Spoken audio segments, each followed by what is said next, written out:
संपूर्ण सृष्टि की रचना करने वाले ब्रह्मदेव को एक बार ख्याल आया कि उनके अंदर क्रोध, लालच, मोह, काम, वासना जैसी अनेकों नकारात्मक शक्तियों ने अपना डेरा जमा लिया है। यदि वे इन सभी नकारात्मक प्रभाव से दूर नहीं होंगे तो उनके बनाए जीवों पर भी उनकी इस नकारात्मक ऊर्जा का प्रभाव पड़ने लगेगा। इसलिए अपने भीतर की नकारात्मक शक्तियों को समाप्त करने के लिए वे योग मुद्रा में बैठ गए और अपने तप के प्रभाव से एक एक करके नकारात्मक ऊर्जाएं जैसे क्रोध, लालच, मोह इत्यादि को खुद से दूर करने के लिए जप तप करने लगे। उनके योग के प्रभाव से एक एक करके सभी नकारात्मक ऊर्जाएं, वासना, काम इत्यादि उनके रीढ़ से बाहर निकलने लगी। योग निद्रा की अवस्था में ब्रह्मा जी काफी लंबे समय तक लीन रहे और जब उन्हें अपने भीतर सकारात्मक ऊर्जा का एहसास होने लगा तब आनंदित अवस्था में उन्होंने अपने नेत्र खोले तो देखा उनके सामने एक बेहद भयानक डरावना चीज खड़ा हुआ गुर्रा रहा है। वह जीव देखने में इतना भयानक था कि स्वयं ब्रह्मा जी भी उसकी ओर देख नहीं पा रहे थे। उसका रंग स्याह, काला और त्वचा चिपचिपी दिखाई पड़ती थी। उसकी लाल रंग की लंबी जीभ थी और शरीर से भयंकर दुर्गंध आ रही थी। उसका शरीर और आकार इतना विभत्स्य था कि ब्रह्मा देव भी अधिक देर तक उसकी ओर देख नहीं सके। उस जीव को देख ब्रह्मा जी घृणा से भर उठे। कौन हो तुम और यहां क्या कर रहे हो? तुम्हारे जैसे विभत्स्य जीव के अस्तित्व की कोई आवश्यकता नहीं है। मुझे नहीं पहचान पा रहे हो ब्रह्मदेव? मैं आपके ही अंश से बना जीव हूं। आपने ही मेरी रचना की है। आप मुझे पहचानने से इनकार कैसे कर सकते हैं? क्योंकि मेरा अस्तित्व तो आपसे ही जुड़ा हुआ है ना। ब्रह्मा जी को कली की बात सुनकर क्रोध आ जाता है। ये कैसी बातें कर रहे हो? मैं तुम्हारे जैसा भयानक और विकृत जीव भला क्यों बनाऊंगा? स्पष्ट बताओ, कौन हो तुम और तुम्हारे यहां आने का प्रयोजन क्या है? अपने भीतर के नकारात्मक को देखकर इतनी घृणा मत करो ब्रह्मदेव। याद करो आपके भीतर की काम, लोभ, लालच जिन्हें योग के माध्यम से आप अपने शरीर से बाहर निकाल रहे थे, उन्हीं ऊर्जाओं से मेरा निर्माण हुआ है। देखो मुझे और एहसास करो भीतर से तुम कितने भयानक और बदसूरत हो। मेरी और 2 पल भी देखना। तुम्हें अच्छा नहीं लग रहा ना, किंतु मैं तुम्हारी ही सच्चाई हूं। बलि की बात सुनकर ब्रह्मा जी और भी अधिक क्रोधित हो जाते हैं। तुम्हारे शरीर की तरह तुम्हारा मन और जुबान भी उतना ही गंदा है। स्पष्ट कहो, क्या चाहते हो तुम? इस संसार से धर्मा और अच्छाई का विनाश करना चाहता हूं। आप और समस्त देवता मिलकर धर्म को संसार में स्थापित करना चाहते हैं ना। इस धर्म को अधर्म में बदलकर सब कुछ दूषित कर देना चाहता हूं मैं। मुझे नफरत है हर उस मनुष्य से जो ईमानदारी और सादगी से अपना जीवन बिता रहा है। मुझे नफरत है उन लोगों से जो पूजा पाठ और धर्म कर्म को ही अपना जीवन का लक्ष्य समझते हैं। साधु संत ऋषि मुनि, इन सभी का धरती से सफाया करना चाहता हूं मैं। कली नाम है मेरा। कलयुग का भगवान मैं ही हूं। अधर्म का स्थापक बनूंगा मैं और धरती पर पाप, व्यभिचार, लोभ, लालच और बेईमानी को हर प्राणी तक पहुंचाऊंगा। धरती पर जितना धर्म, पाप, लोभ और कुकृत्य बढ़ेंगे उतना ही मुझे बल मिलेगा और देखते ही देखते पूरे लोक का स्वामी बन जाऊंगा मैं। देवता सिर्फ देखते ही रह जाएंगे और संसार पर एक राक्षस का राज्य होगा। क्या कहा? मेरी बनाई सुंदर सृष्टि को अधर्म से कलंकित करोगे तुम? अधर्म का प्रचार करोगे? तेरा इतना दुस्साहस, मैं अभी तेरा नाश करता हूं। इतना कहकर ब्रह्मा जी ने कुछ पलों के लिए अपनी आंखें बंद की और अगले ही पल कालकूट विष का प्याला उनके हाथों में आ गया। इससे पहले कि कालकूट विष कली को स्पर्श कर पाता, कली वहां से भागकर क्षीर सागर में छिप जाता है। ब्रह्मा जी ने जब देखा कि कली पुरुष क्षीर सागर में जाकर छिप गया है तो उन्होंने कालकूट विष को क्षीर सागर में मिला दिया ताकि उस विष को पीकर कली को मृत्यु हो जाए। किंतु कली बड़ी चालाकी से इस विष से बच गया और वहीं सागर में छुपा रहा। दूसरी ओर देवताओं के महाराज इंद्र को स्वर्ग भ्रमण करते हुए दुर्वासा ऋषि दिखाई देते हैं। दुर्वासा ऋषि के पास उस समय एक पुष्पमाला थी। इंद्रदेव का अभिवादन करने के लिए उन्होंने वो माला इंद्र के गले में पहना दी। मैं स्वर्ग का महाराज देवराज इंद्र हूं और मेरे अभिवादन में दुर्वासा ऋषि ने दिया भी तो क्या, पुष्पों की ये तुच्छ सी माला। मुझे इस माला की कोई आवश्यकता नहीं। घमंड में चूर होकर इंद्रदेव ने वो माला अपने गले से निकालकर अपने हाथी ऐरावत को पहना देते हैं।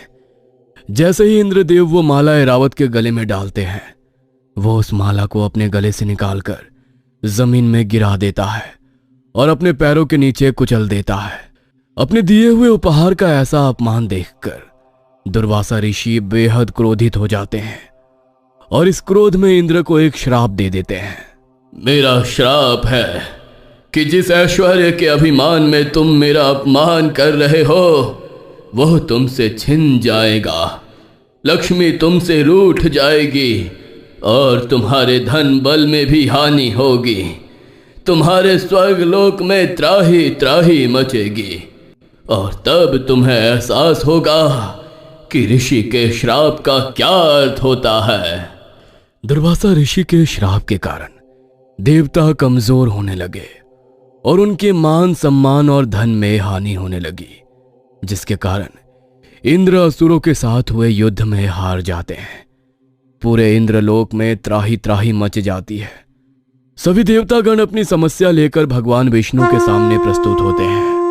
ये सब दुर्वासा ऋषि के श्राप का परिणाम है।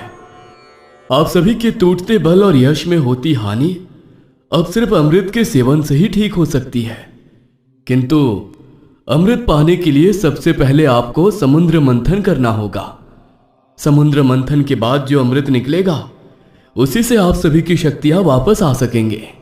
भगवान विष्णु से उपाय सुनने के बाद सभी देवता जाकर समुद्र मंथन करने लगते हैं, किंतु उनकी शक्तियां इतनी कम हो चुकी थी कि अकेले समुद्र मंथन कर पाना उनके लिए संभव ही नहीं था। ऐसे में देवताओं ने असुरों के राजा बलि से मदद मांगी। ठीक है, असुर सेना मदद करने के लिए तैयार है, किंतु हमारी एक शर्त है। समुद्र से निकलने वाले अमृत में आधा हिस्सा असुरों को दिया जाएगा। हालांकि इंद्रदेव अमृत को किसी भी हालत में असुरों के साथ बांटना नहीं चाहते थे, किंतु इस समय उनके पास कोई और चारा भी नहीं था। इसलिए ना चाहते हुए भी इंद्रदेव असुरों को अमृत का आधा हिस्सा देने के लिए तैयार हो जाते हैं। देवता और असुरों के बीच सहमति हो जाने के बाद समुद्र मंथन शुरू होता है। क्षीरसागर में ब्रह्मा जी से बचने के लिए छिपा हुआ राक्षस कली जब असुरों को समुद्र मंथन करते हुए देखता है तो वो भी आकर असुरों के साथ समुद्र मंथन में भाग ले लेता है। मंथन में अमृत से पहले भयानक तेज वाला विष निकलता है। उस विष का पान करना राक्षस या देवता किसी के भी वश में नहीं था, क्योंकि वह ब्रह्मा जी का कली के लिए छोड़ा गया कालाकुट विष था। इस विष की गंध और तेज से ही देवता और असुर मूर्छित होने लगे थे। समुद्र से निकले विष से जब हर और हाहाकार मचने लगा तो उस विष को पीने के लिए भगवान शंकर प्रकट हुए और उन्होंने विष को अपने कंठ में धारण कर लिया।